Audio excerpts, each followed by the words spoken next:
광야를 지나며라는 제목으로 말씀을 전하도록 하겠습니다. 한 5주 정도 로마서를 전했더니 좀 여러분 이제 지루해질까봐 오늘은 신명기의 말씀을 한번 가지고 와봤습니다. 여러분, 세계적인 바이올리니스트 이츠하크 펄먼이라는 사람이 있습니다. 그 사람의 일화를 잠시 소개시켜드리겠습니다. 어느 날 이 뉴욕 링컨 센터에서 이 펄먼이 연주를 하던 중에 시작한 지 몇 분이 되지 않아 이 바이올린 줄 하나가 끊어져 버린 것입니다. 근데 이제 시작한 지 몇 분 안 됐기 때문에 다행히, 그래서 관중들은 이 펄먼이 이 줄을 새 줄로 갈고 다시 연주할 것이라 생각을 했어요. 근데 이게 웬일입니까? 펄먼이 잠시 생각을 하더니 갑자기 지휘자에게 신호를 보내며 그 나머지 세 줄을 가지고 연주를 시작했던 것입니다. 여러분, 이 네 줄로 연주를 해야 하는 이 곡을요, 세 줄만으로 연주한다는 것은요, 좀 악기를 달아보신 분들은 아실 수 있겠지만 불가능한 일입니다. 왜 그러냐면, 여러분, 이 끊어진 줄의 분량을 나머지 줄로 다 커버를 해야 되는데, 이 연주자들은 몸이 기억하는 거거든요. 이 손가락 위치가 기억하면서 연주를 해야 되는 건데, 평생을 연주한 그 몸의 기억을 다 지워버리고 완전히 머릿속에서 손가락 위치, 곡의 편곡을 완전히 바꿔가면서 연주를 해야 하는, 자칫 잘못하면 그 연주회를 완전히 망쳐버릴 수도 있는 무모한 일이었어요. 그런데요, 이 펄먼은 이 모든 연주를 완벽하게 이루어냈고, 연주가 끝나자 관중들은 그 어느 때보다도 큰 감동을 받으며 기립박수를 보냈습니다. 이렇게 연주를 마친 후에 이 펄먼이 인터뷰를 했는데, 또 그의 인터뷰가 많은 사람들에게 감동을 주었는데요, 요약하자면 이런 내용이었습니다. 조건이 전부가 아닙니다. 때로는 모든 조건이 갖춰져 있지 않아 불편하고 불행할 수 있습니다. 바로 제 인생이 사실은 마치 끊어진 줄로 음악을 연주하는 것과 같았습니다. 하지만 저는 지금 제게 남은 것만으로도 충분히 연주할 수 있음을 여러분들께 보여주고 싶었습니다. 이 펄먼이 이렇게 인터뷰를 한 이유는, 사실 펄먼은 4살 때 소아마비가 찾아와 한쪽 다리를 잃어 평생을 불구로 살았기 때문이었습니다. 하지만 그는 그 불구의 몸에도 불구하고 그 모든 장애를, 그 어려움을 다 극복하고 세계적인 바이올리니스트가 된 것이었죠. 여러분, 이처럼 우리가 인생을 살다 보면 누구나 한 번쯤은 이런 질문을 하게 됩니다. 하나님 왜 나에게 이런 인생의 어려운 길을 걷게 하십니까? 왜 순탄하고 평탄한 길도 있는데 굳이 나를 이렇게 험난한 길로, 고통스러운 길로 가게 하십니까? 마치 끊어진 바이올린을 연주하는 것처럼 우리 인생에도 예상치 못한 어려움과 시련이 찾아올 때가 있다는 것이죠. 오늘 본문은 모세가 이스라엘 백성에게 지난 40년간의 광야 생활을 회고하면서 왜 하나님이 우리를 광야의 길을 지나게 하셨는지에 대한 그 설명과 그 이유에 대해서, 그리고 그 결과에 대해서 설명하는 장면이 기록되어 있습니다. 그렇습니다, 여러분. 사실 이스라엘 백성은 이집트에서 하나님께서 약속하신 이 가나안까지 가는 길은요, 생각보다 그리 멀지 않았어요. 사실 직선 거리로 가면 300여 킬로미터 정도 됩니다. 300킬로미터 정도 돼요. 300에서 400 정도 되는데, 이 해안가, 이 블레셋 땅을 지나는 이 해안가를 거쳐 가면요, 사실은 한 2주 정도밖에 걸리지 않는, 걸어가도 2주 정도면 충분히 도착할 수 있는 그런 길이었어요. 그런데 하나님은 2주면 갈 수 있는 그 길을 몇 년을 돌게 하십니까? 무려 40년을 광야에서 뺑뺑이 돌리셨습니다. 도대체 왜 하나님은 자신이 사랑하는 이 백성들을 사실은 빠르고 먹을 것이 풍부한 해안가 대신에 왜 이렇게 메마르고 척박한 광야의 길로 인도하셨을까요? 그 광야에서 40년 동안 그들은 무엇을 배우고 무엇을 얻었을까요? 그리고 오늘 이 말씀은 오늘을 살아간 우리에게 어떤 의미를 주는 걸까요?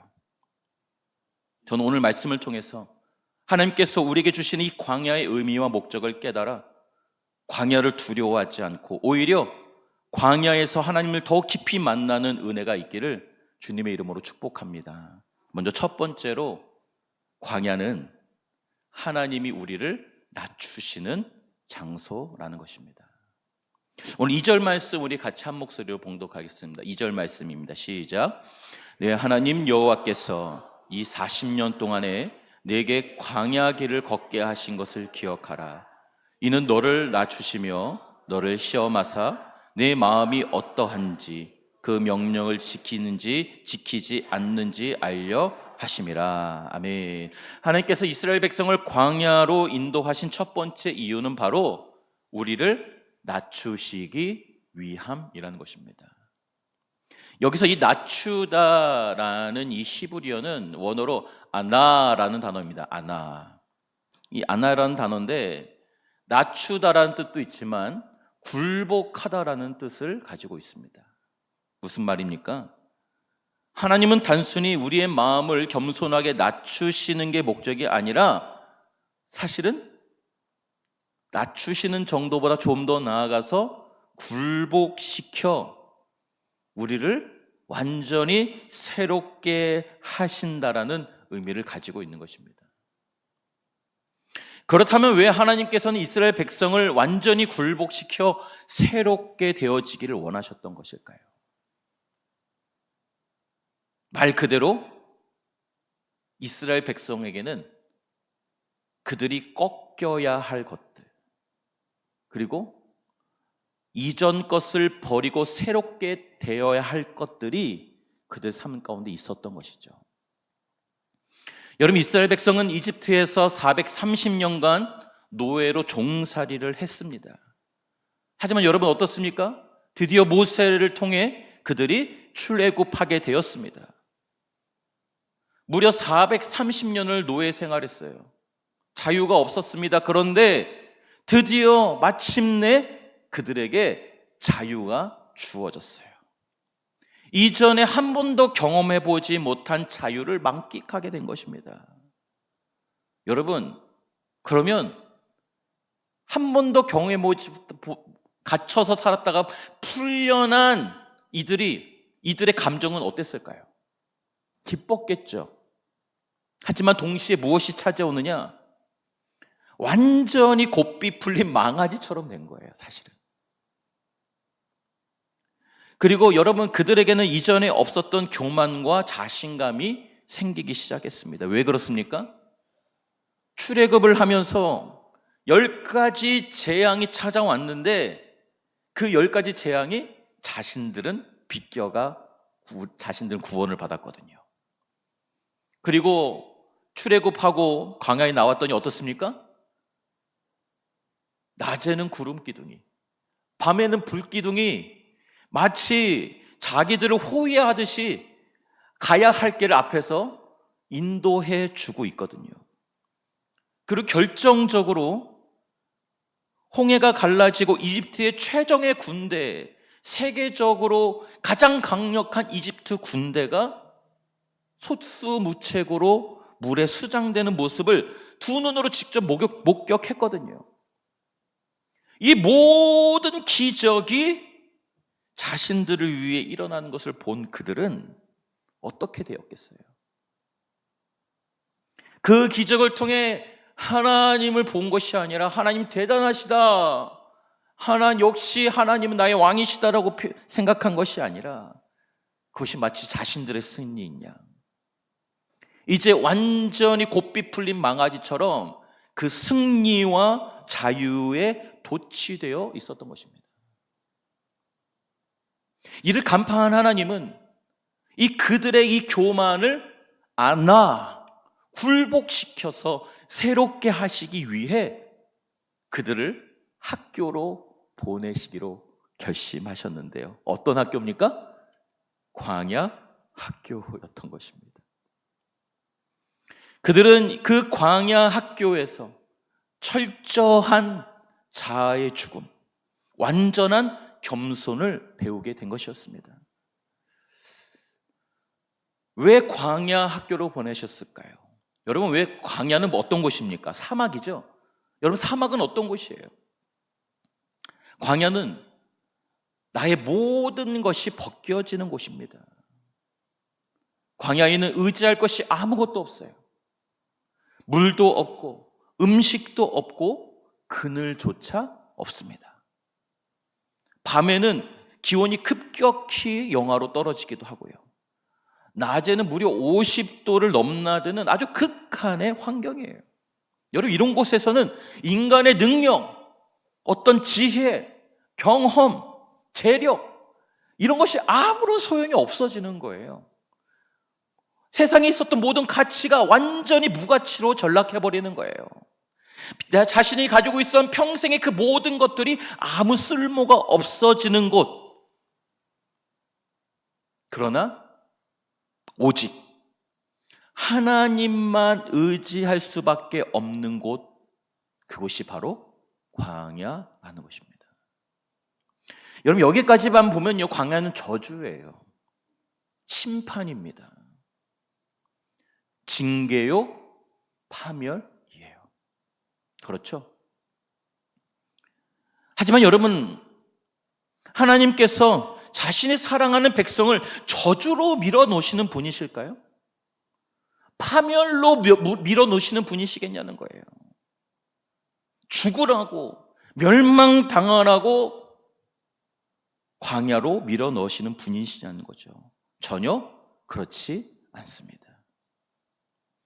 겉보기에는 이스라엘 백성이 벌을 받는 것처럼, 오늘 본문에도 징계라는 표현이 나오는데요, 이 징계요, 저주처럼 보이지만 하나님의 본뜻은 그것이 아니라는 거예요.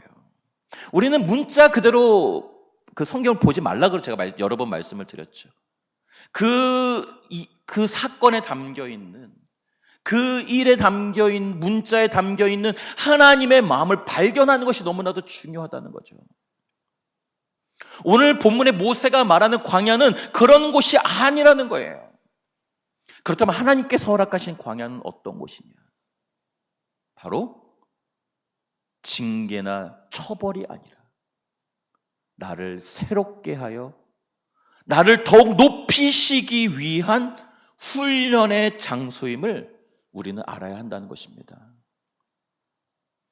여러분, 17세기 영국에서는요, 아주 희한한 법이 하나 있었어요. 국가의 허락을 받지 않고 설교를 하면 처벌을 받는 법이 있었습니다. 나라의 허락을 받아야 설교를 할 수 있었어요. 근데 어떤 한 사람이 이 법을 어기고 설교하다가 법을 어겼다는 죄로 무려 12년을 감옥에 갇히게 됩니다. 설교했다는 이유로. 그래서 그 12년 동안 그는 모든 자유도, 명예도, 안정된 생활도 모두 다 잃어버렸습니다. 그의 인생에 있어서 이 감옥은 절망이요, 저주처럼 보였어요. 그의 인생은 완전히 끝나는 것처럼 보였습니다. 하지만 그게 다가 아니었다는 거죠. 그는 그 광야 같은 그 감옥에서, 절망이요 소망이 보이지 않는 그 감옥에서 글을 쓰기 시작했어요. 책을 쓰기 시작했다는 거죠. 그래서 그가 그 감옥에서 쓴 책은 훗날 전 세계 사람들에게 지대한 영향력을 끼친 불멸의 작품이 탄생하게 되는데요, 그것이 무엇이냐? 바로 존 버년이 쓴 철로 역정이라는 책입니다. 광야 같은, 지옥 같은 이 감옥이 그를 망가뜨리고 파멸시키는 것처럼 보였지만 사실은 동시에 그 광야가 결국 그를 높이게 되었다는 것입니다. 사랑하는 성도 여러분, 하나님은 지금도 동일한 방법으로 우리를 다루고 계세요. 때로는 질병이라는 광야로, 때로는 경제적 어려움이라는 광야로, 때로는 인간관계의 아픔이라는 광야로, 때로는 실패의 광야로 우리를 인도하십니다. 그러나 여러분, 부탁드리는 것은 하나님을 절대로 오해하지 마시기를 바라요. 하나님이 우리를 광야로 인도하시는 이유는 우리를 괴롭히려 하심이 아니에요. 그 광야에서 우리를 파멸시키려 하심이 아니에요.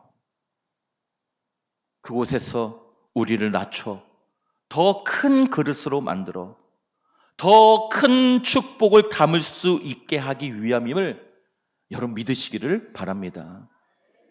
마치 깨어진 옥합에서 향기가 흘러나오듯이 그 깨어진 심령에서, 그 낮아진 영혼에서 바로 하나님의 영광과 축복이 흘러나오기 시작하는 것입니다. 여러분, 하나님은 바로 이 상한 마음을 가진 자를 긍휼히 여기시고 이 낮아진 심령을 가진 자와 함께 하시는 줄로 믿으시길 바라요. 여러분, 이처럼 광야는 우리의 교만을 꺾고 굴복시켜 우리의 자아를 낮춰 하나님이 우리 안에 거하실 수 있도록, 하나님의 축복을 담을 수 있도록, 하나님의 임재가 거할 수 있는 성전이 될 수 있도록 만드시는 하나님의 훈련장임을 기억하시기를 바랍니다. 두 번째로, 광야는 어떤 곳이냐? 하나님만 의지하는 법을 배우는 곳입니다. 우리 3절 말씀 우리 같이 읽겠습니다. 시작. 너를 낮추시며 너를 줄이게 하시며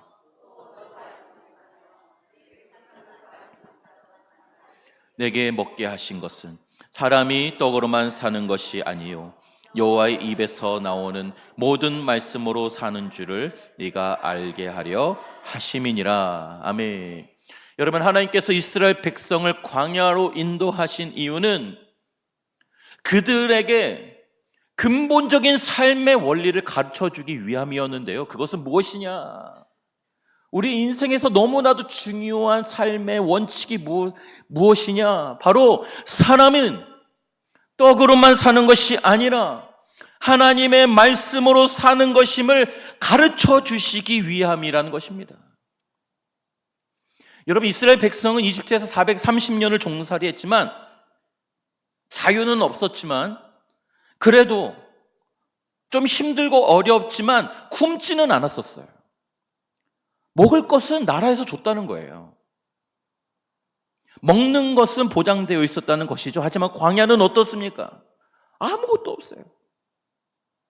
농사 지을 땅도, 목축할 초원도, 사냥해서 먹을 짐승조차 없었어요.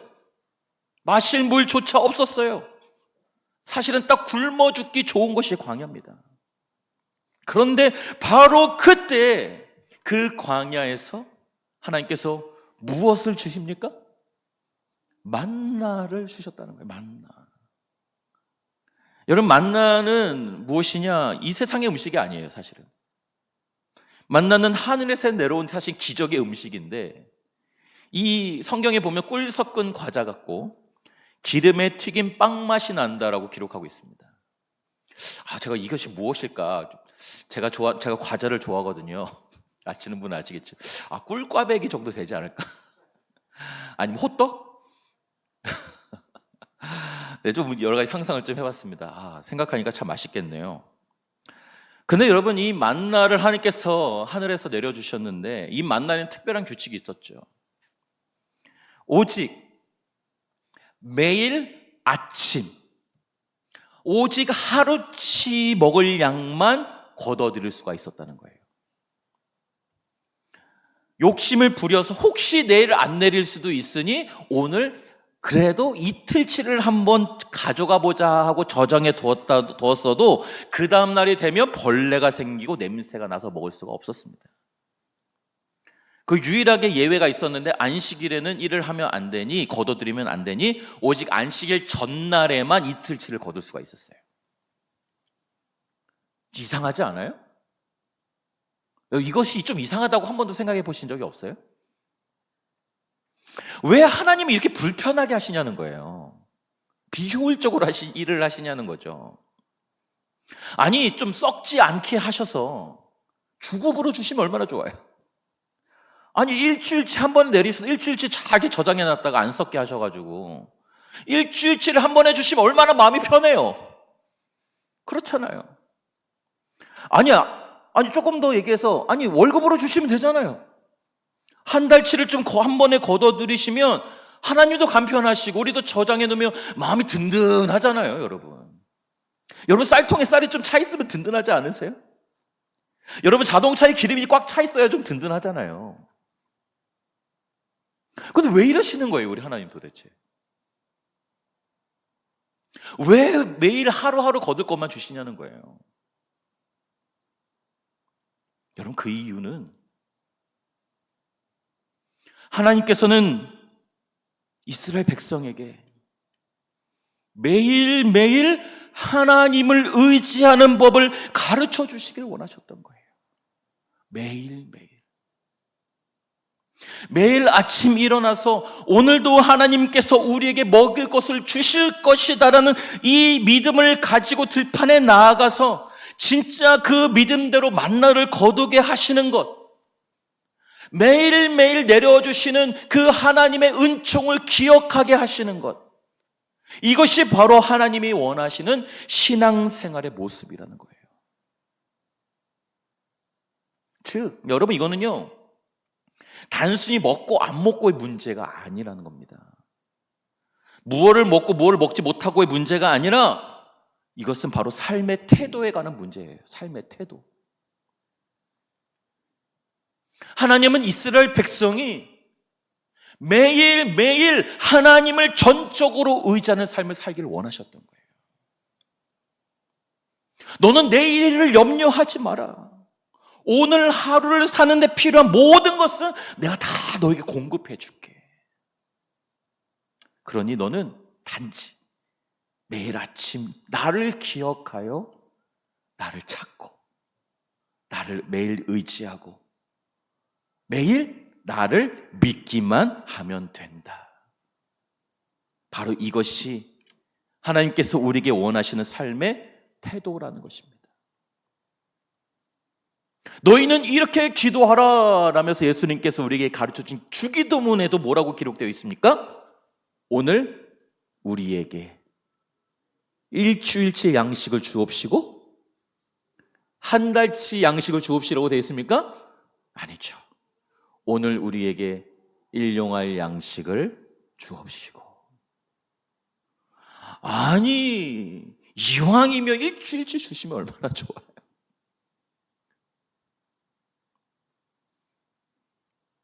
이렇게 기도하라고 하셨어요. 매일의 양식을 위해 기도하라. 여러분, 이것이 바로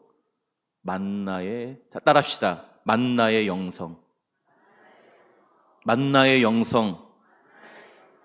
여러분, 이것은 먹고 안 먹고를 말하는 게 아니라고 했죠.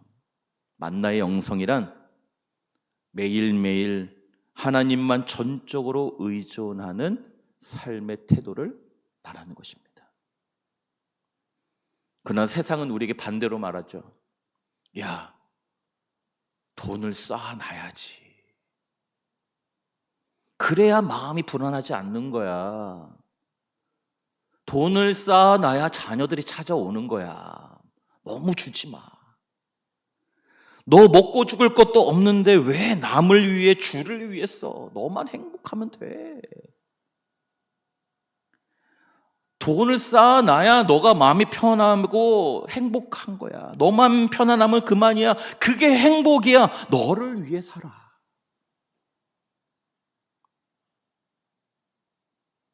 하지만 여러분, 하나님은 오늘 우리에게 말씀하십니다. 사람이 떡으로만 사는 것이 아니에요. 하나님의 말씀으로 사는 것이다. 먹고 안 먹고의 문제가 아니라 그랬죠? 나는 어떠한 삶을 살아가고 있느냐. 사랑하는 성도 여러분, 하나님께서는 우리에게 매일매일 은혜의 만나를 내려주고 계세요.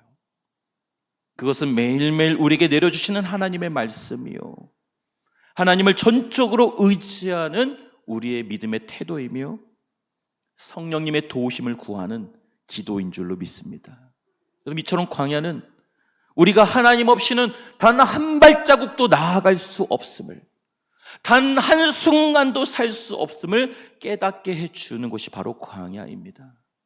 그리고 바로 그 깨달음이야말로 우리의 인생에 있어서 가장 중요한 가치임을, 가장 큰 축복임을 믿으시기를 바랍니다. 마지막 세 번째입니다. 광야는 어떤 곳이냐? 광야는 절대로 광야로 끝나지 않는다라는 거예요. 따라 하십시다. 광야는 절대로 광야로 끝나지 않는다. 아멘. 우리 7절 전반부를 한번 같이 읽겠습니다. 시작. 내 하나님 여호와께서 너를 아름다운 땅에 이르게 하시리니. 아멘. 여러분 기억하세요. 광야는 목적지가 아니에요. 지금 이 말씀이 진짜 우리를 광야로 보내시는 하나님의 진짜 목적입니다. 하나님께서 우리의 삶의 광야를 허락하시는 것은 그 과정이 고되고 힘겹지만, 징계처럼 보이고 망하는 것처럼 여겨지지만, 이 광야의 과정, 광야의 학교를 끝나고 이겨낸 끝에는 바로 놀라운 축복을 누리게 하신다라는 사실입니다. 아니, 이렇게 좋은 게 있는데 7절부터 여러분 10절까지 이어지는 그 이 가나안 땅에 놀라운 축복이 있어요.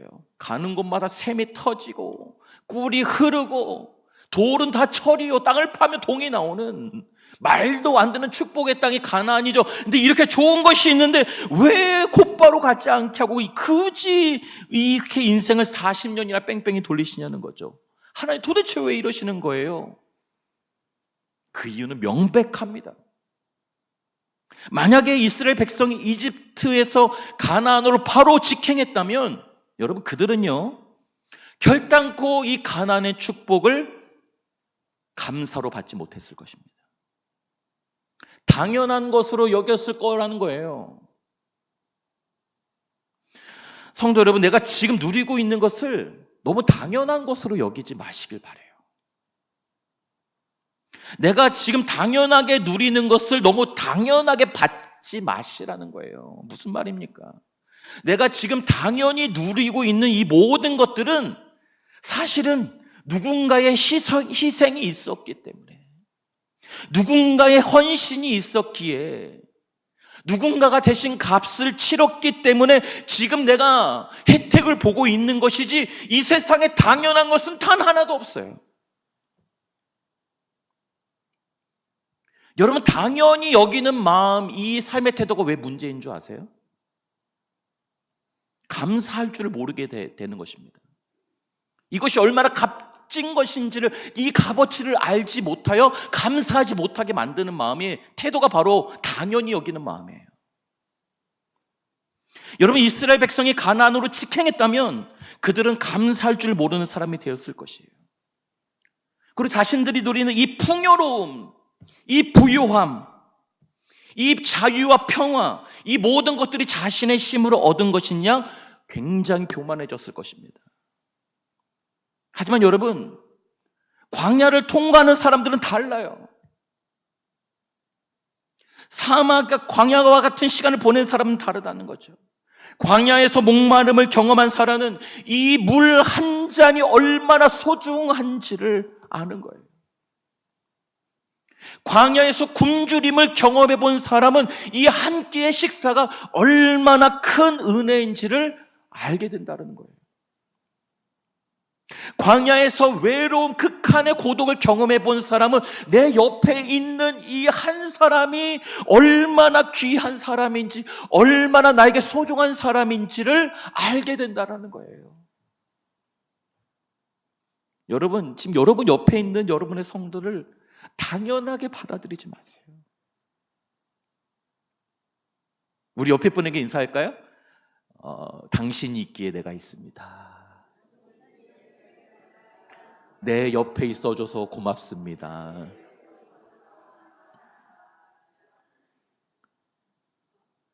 여러분, 광야를 통과해 본 사람만이 가나안의 축복을 누릴 수 있게 되는 것입니다.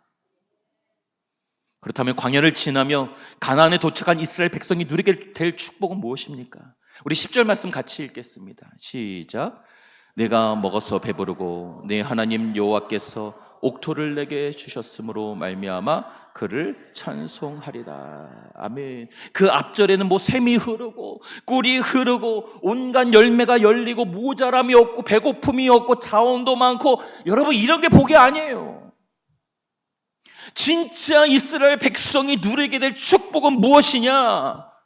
모세가 말하는 진정한 축복은 무엇이냐? 이 모든 것을 주신 하나님을 찬송하는 삶이 진짜 축복인 줄로 믿으시길 바라요. 어떠한 상황에서도 하나님께 감사하며 살 수 있는 삶의 태도, 하나님의 선하심을 의심하지 않고 하나님을 신뢰하는 그 삶의 태도, 이것이 바로 광야를 통과한 자들이 얻게 되는 가장 큰 축복임을 믿으시기를 바랍니다. 결론입니다. 신영복 교수가 쓴 처음처럼이라는 책에 이런 좋은 글귀가 있어서 소개해드립니다. 나무의 나이테가 우리에게 가르치는 것은 나무는 겨울에도 자란다는 사실입니다. 그리고 겨울에 자란 부분일수록 여름에 자란 부분보다 더 단단하다는 사실입니다.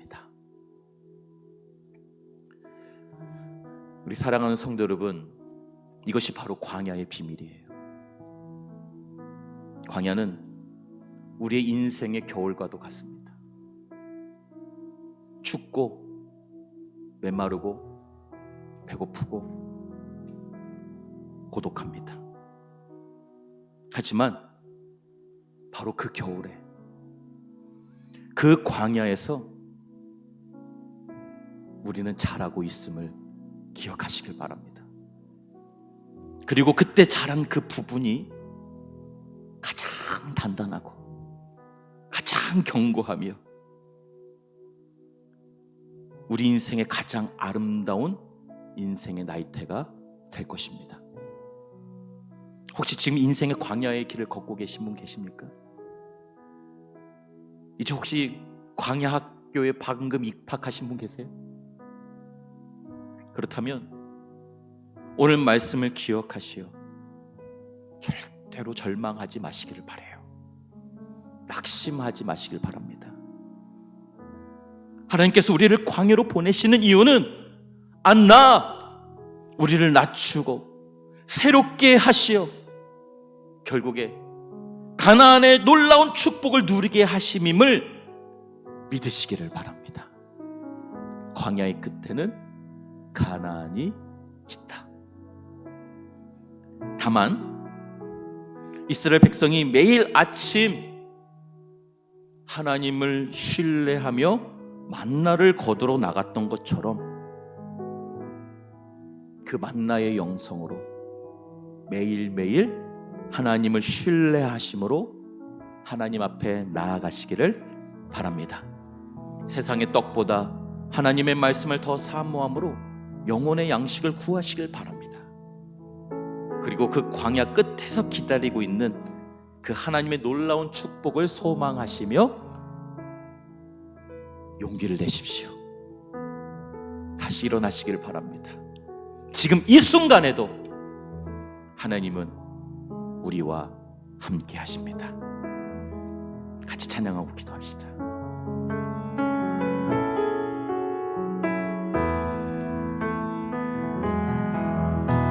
왜 나를 깊은 어둠 속에 홀로 두시는지,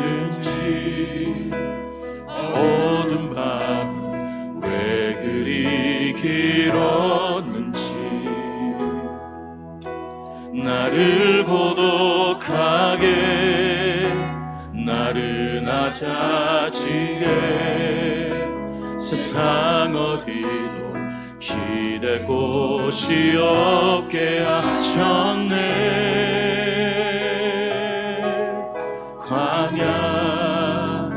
광야에 서 있네. 왜 나를 깊은 어둠 속에, 왜 나를 깊은 어둠 속에 홀로 두시는지, 어두운 밤은 왜 그리 길었는지, 나를 고독하게 나른하자지게 세상 어디도 기댈 곳이 없게 하셨네.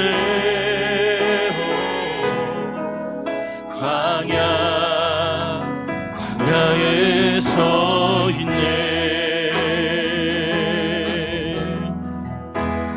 주님만 내 도움이 되시고, 주님만 내 빛이 되시는, 주님만 내 친구 되시는 광야. 주님 손 놓고는 단 하루도 살 수 없는 곳,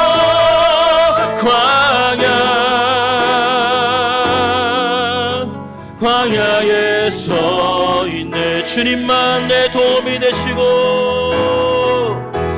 주님만 내 도움이 되시고, 주님만 내 빛이 되시는, 주님만 내 친구 되시는 광야. 주님 손 놓고는 단 하루도 살 수 없는 곳, 광야.